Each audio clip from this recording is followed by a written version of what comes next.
What the city is talking about. This is Montreal Now on News Talk Radio, CJAD 800.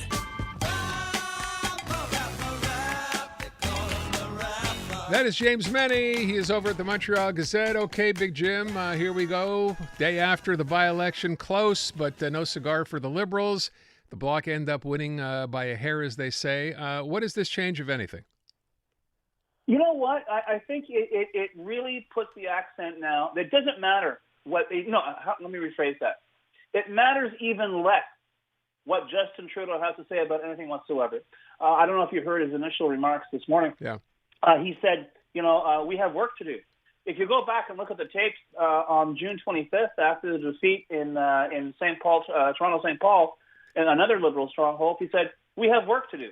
So clearly he hasn't bothered to change the cassette since those 2 months went by. The question now is apart from the programmed North Korean script that cabinet ministers are uttering, I have every trust in Justin Trudeau, he will lead us to the next.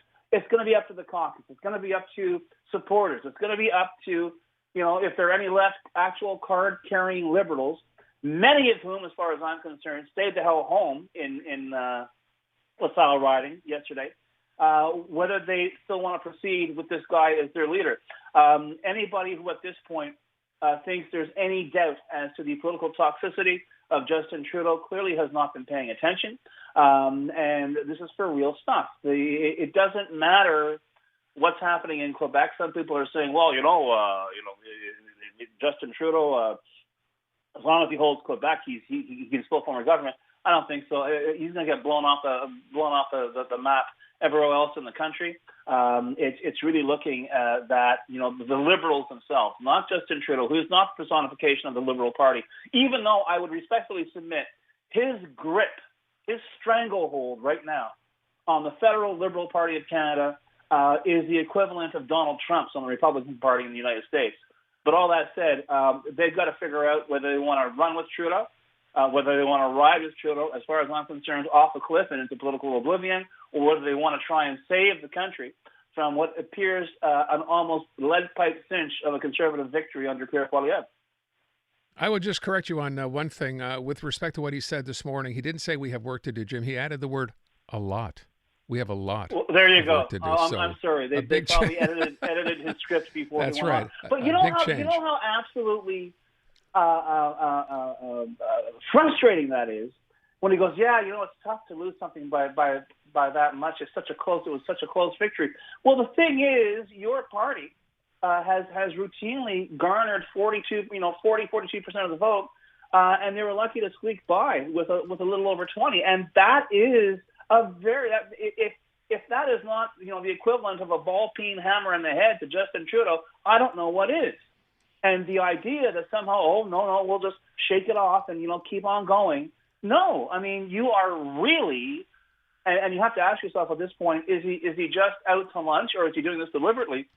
This party is on the skids. This party is on its last legs. And despite all the brave noises that they made by all his friends in cabinet, the fact of the matter is Liberals right now have no place to go. And when they look at their own party, all they can do is roll their eyes and shrug. And I'm not just talking about, Anglos in Quebec. I'm talking about liberal supporters across this country. They're looking at where this party is going. It's going nowhere fast. And the fact that there seems to be no desire within that party to disturb the status quo really would make me think that a lot of longtime Liberals are simply sitting on their hands and saying, I don't have the time for this. Do you think, Jim, if I can ask the question, with respect to, we know what happened with Joe Biden, right? That famous quote about would he step down, and he said it would take an act of God. He'd have to hear from God to tell him to do it, and we all know how that turned out. Do you think the same thing could apply to Justin Trudeau? I think, and listen, as far as I will, till the day I die, Joe Biden got shivved by his own party. I think Joe Biden, there was a panic on the part of the Democrats, a lot of high-profile Democrats in public. He's got to step down. I think he figured, I can't. If I was going to win, I'm not going to win now because my own party has no confidence in me. He figured he'll take the path of least resistance. I don't think he did it. He did it willingly, but there you go. The fact is, there is none of that apparent in the Liberal Party. You and I have talked about individual instances where an MP has stood up, months ago saying, we should review this guy's leadership, and then suddenly took it back 24 hours later. But right now, I don't know if the Liberal Party is in a coma. I don't know if they are absolutely terrified of Justin Trudeau. But the fact is, these numbers, even if they are half right, hold nothing but disaster for the future of the federal Liberals so long as Justin Trudeau is in charge. He remains the most astoundingly, Pacific Trench depth, lack of popularity politician in this country. And when you're looking at now, Pierre Poilievre, yes, that Pierre Poilievre is in positive numbers when it comes to his positive image. We got a real problem here. And if Justin Trudeau can't figure it out, I would really hope that some people in his cabinet, I would really hope that some people in the caucus have got the courage or the desire to kind of, as we say in these parts, save the furniture before everything just goes over a cliff. So I was and I'm going to get to what the question was when I started, but I was wondering before I got to my question today, if it would have made, do you think, any difference, given the fact that all the other party leaders showed up in Amard LaSalle Verdun except Justin Trudeau? Now, clearly that was by design. He chose to come here and do an interview instead. Do you think if he had been there on the ground, walking around with, Laura Palestini, knocking on some doors, would that have made you think any difference at all?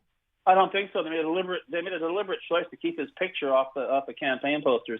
So I think they knew which way the wind was blowing. And I have to tell you, and once again, my hat's off. Great interview, Aaron. The fact of the matter is, I think any of our listeners who lived in LaSalle, in that riding, who heard Justin Trudeau sit down and pretend he had only just learned that Francois Legault was going after Anglos in Quebec, said, even if I was thinking about going out to vote on Monday, I am so staying home, it's not even funny.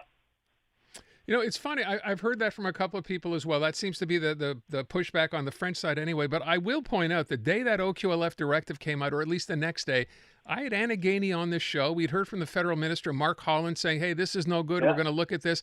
People have forgotten that? Or my problem is there was no follow through.